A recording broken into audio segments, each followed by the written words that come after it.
The following is for entertainment purposes only. We are not financial advisors. We are not responsible for any losses, only the profits. What's happening, Octo family? We are taking a look at Gold Nugget, LCA, the GNOG.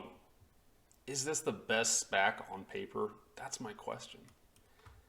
Been thinking about this a lot. I talk about it a lot, but I saw this tweet by International SPAC Station, Intel SPAC Station on Twitter. If you haven't been following them, do it. They got great info coming out all the time. Put out great revenue numbers from LCA GNOG. Gross revenue increased 93%. Net revenue increased 92%. Operating income increased 92%. Right off the top of your head, can you name me a SPAC that has those numbers or or is even producing an income right now?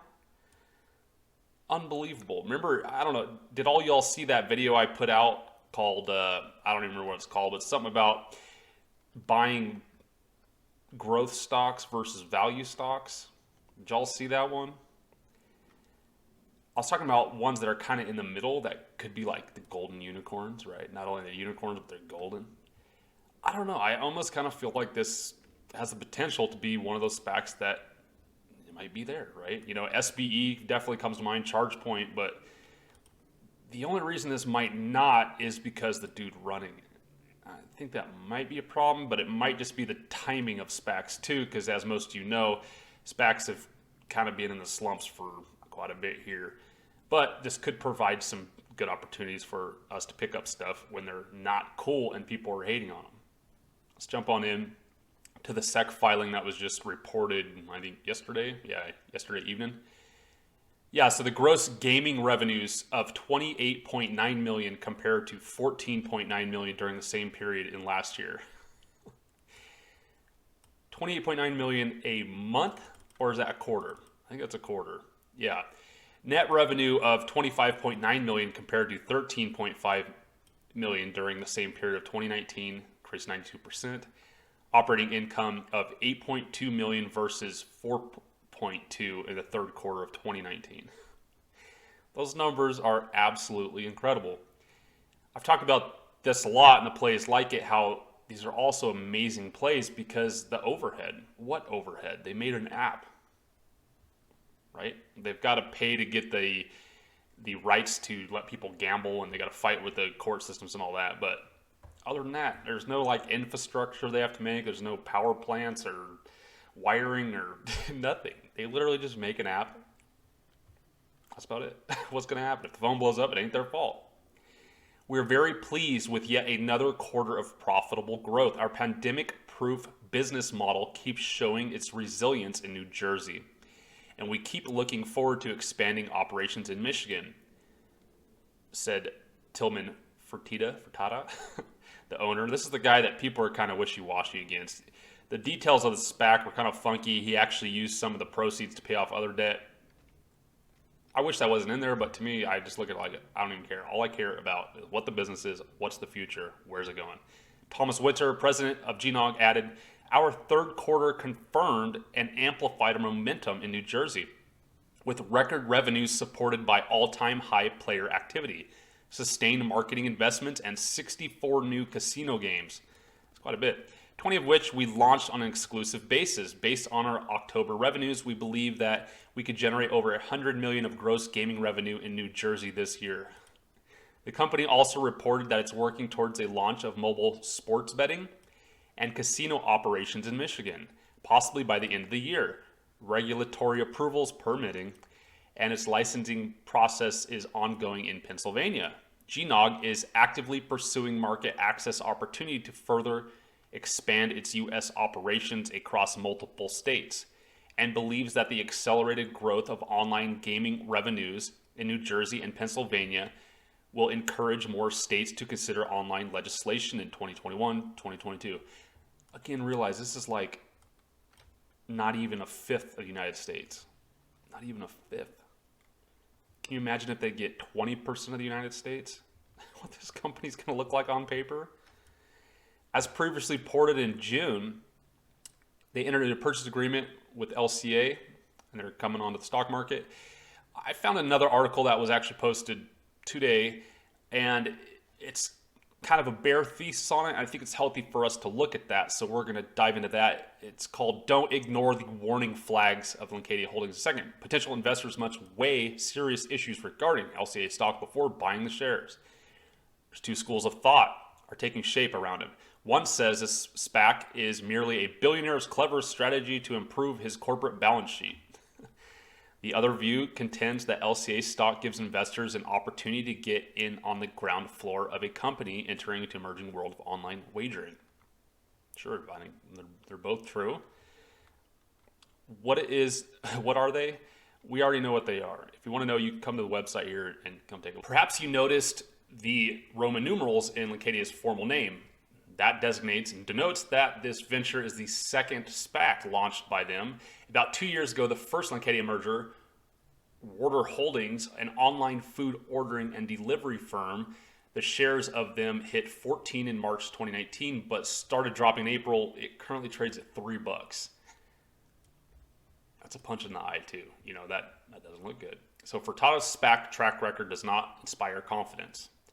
Another investor place colleague, Will Ashworth, suspects that the latest SPAC won't fare any better. He says, of all the horses to bet on, Furtado might not be the one whose house is in the best shape. Why? His debt situation alone suggests a lot has to go right for him to not lose some of his toys in the coming months. Okay, that has nothing to do with LCA at this point. Meanwhile, observers see potential in the emerging segment of internet gambling, whose trendy nickname is iGaming. Seeking Alpha recently said internet gaming has greater potential than its cousin, sports betting. It does, by far. We've talked about the margins before, but it's something like 95% more money in regular online gaming versus sports betting. According to the article, Gold Nugget stated the internet gamblers spend an average of 7 times more than folks who are betting on sports. So people are laying down more money on poker than they are the 49ers. Although there is widespread enthusiasm about sports betting, casino-style gaming relies on gamblers' desire to play blackjack, poker, and other contests in the virtual casino. Further, the age of novel thing going on since March could also become the age of iGaming. For sure it is.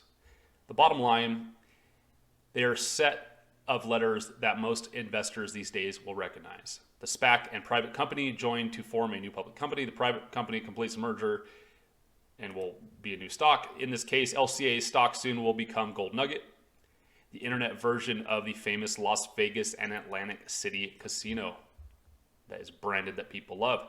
Potential investors must decide if they are willing to assist a billionaire's improve his over-leveraged portfolio and ignore the results of his first SPAC venture.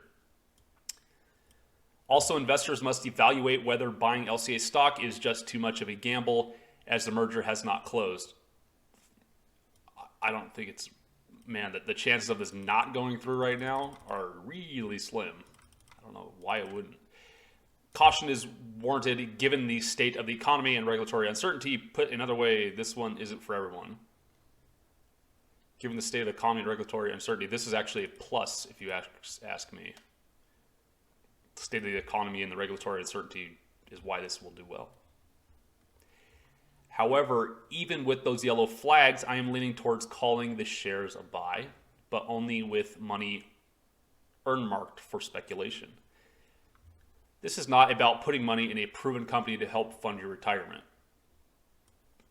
I don't know. There are many fine choices to carry out the noble task. Buying shares of LCA stock could be an early play in internet gaming, but with the name Gold Nugget, that's already in business. So what are the big boys doing? Are they buying or selling? They're not doing much. Back on the 14th of this month, in October, we had Simplex Trading LLC. They bought 123,000 shares. That's quite a bit.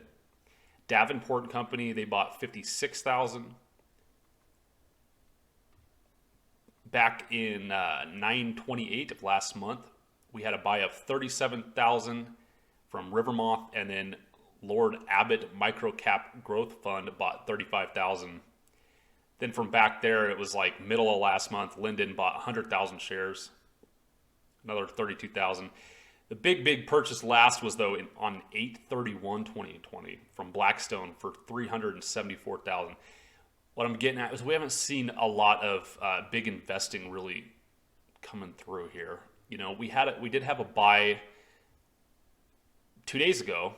I think that's when I was telling y'all guys to take a look at it. Maybe it was Friday or Monday or something. And they bought like 86,000 shares. So that's good with the Cutler Group. But there hasn't been too big a dumping though either. Like 100 shares. What is that, right? So that instills and doesn't instill confidence because there aren't a lot of big boys coming in, fund managers, and buying this. I will say though too, for like fund management companies, like they probably try to stay away from gambling stocks because it just looks bad. You know, they're dealing with lots of multimillionaires, micro-millionaires that they'll consistently look at what their investors are investing their money in. And if they see they're investing in gambling stuff, it just probably kind of looks bad. And I bet you it's a sector they just purposely stay away from. So just something to keep in mind. Here's a chart on the short interest for LCA and Gold Nugget. As you can see, towards the end of this month, the short interest, it had a dive, I think, with everything, but then it started going up the past couple days, you know, last week or whatever. But again, SPACs have just kind of been in a fiery position anyway. This still doesn't look too insanely tragic for the past month. It kind of looks parallel, like it's basically been about the same mean for the past 30 days. So it's not like it's skyrocketed to like 50% short. If you could throw a board on this, like we look at charts, it kind of looks like it's going down a little bit, right? It's kind of going slanting down, which is good. I mean, short interest is going down. That can be good. We can take a look here. This is basically when we were talking about looking at the bottom of it also. And what happened then? On 10/27, the short interest dropped down because on the 28th, yesterday, it went from 240,000 volume of short interest down to 216,000 of short interest, which is a pretty big drop. It's a pretty big drop there. So I think people were kind of seeing that peak low of it.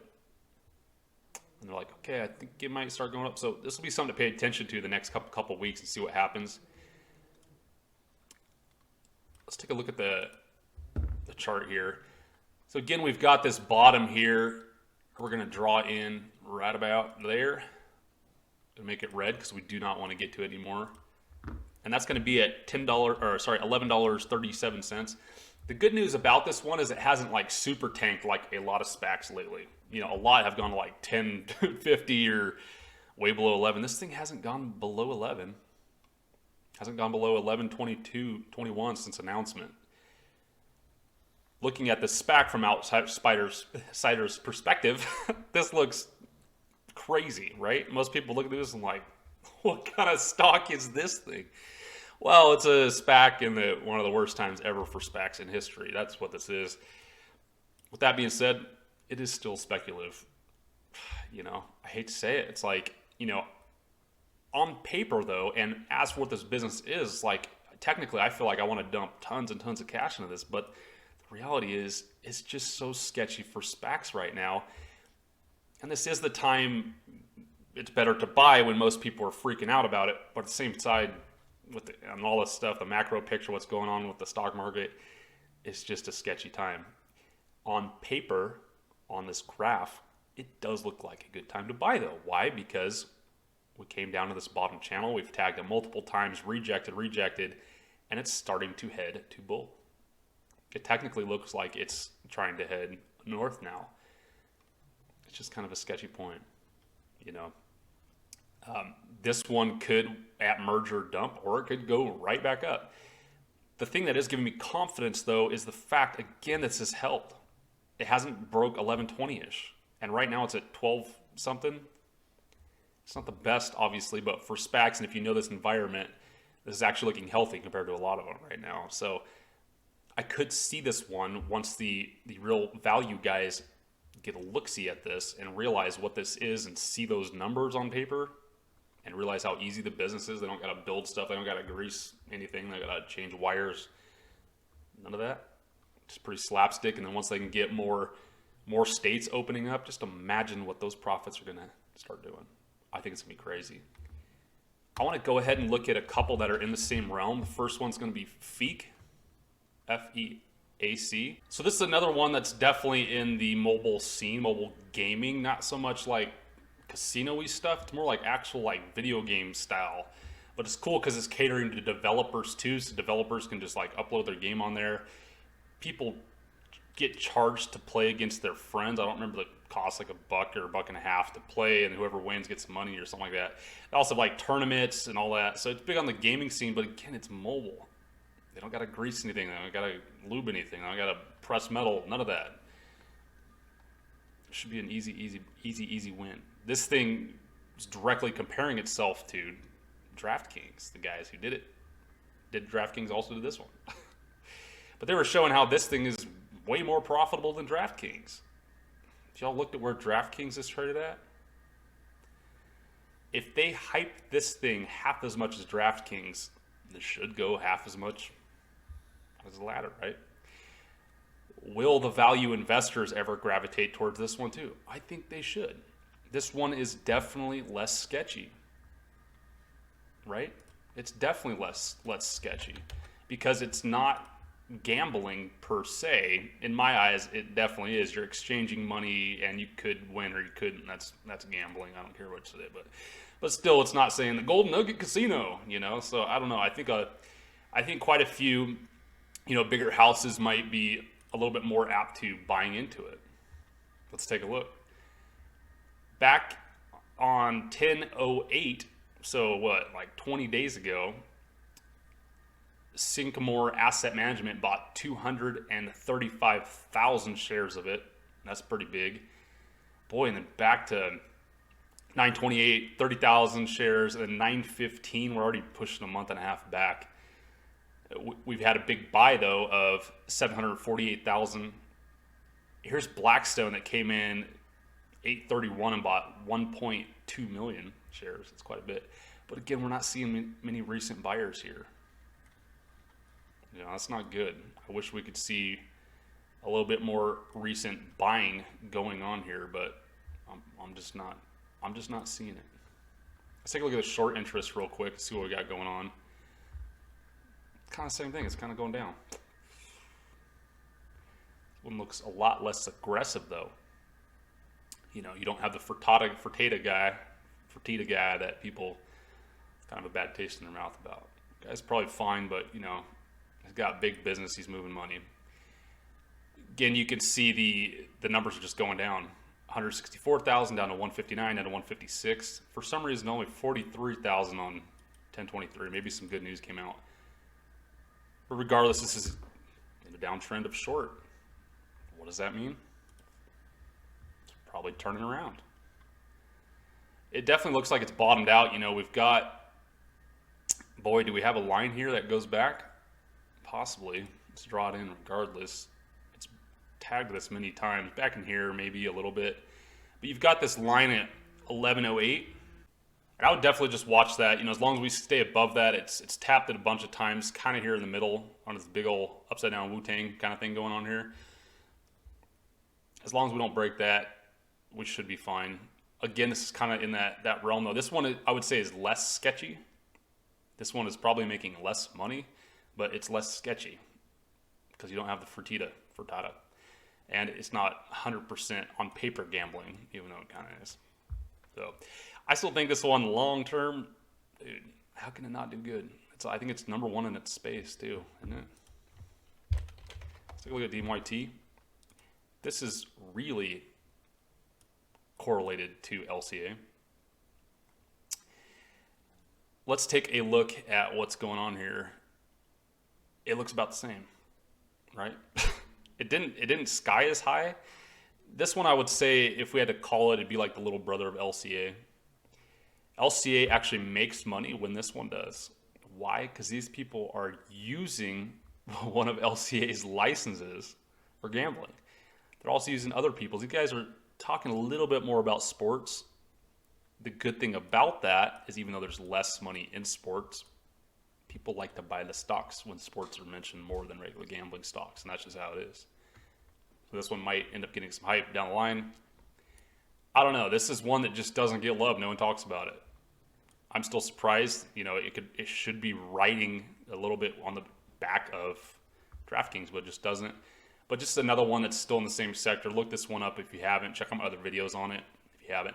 Any other SPACs or other plays that are kind of in this realm that you think we could correlate with one another?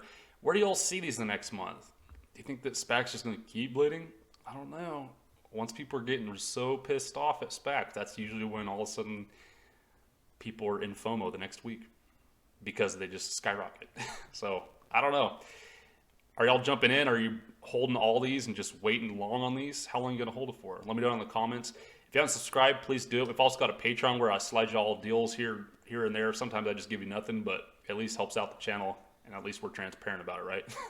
Y'all take care. We'll see you later. Did you know that we give away free silver? Simply leave a comment on the video, and as long as you're in the continental United States, you can be automatically entered to win. Please friend us on Twitter and StockTwits.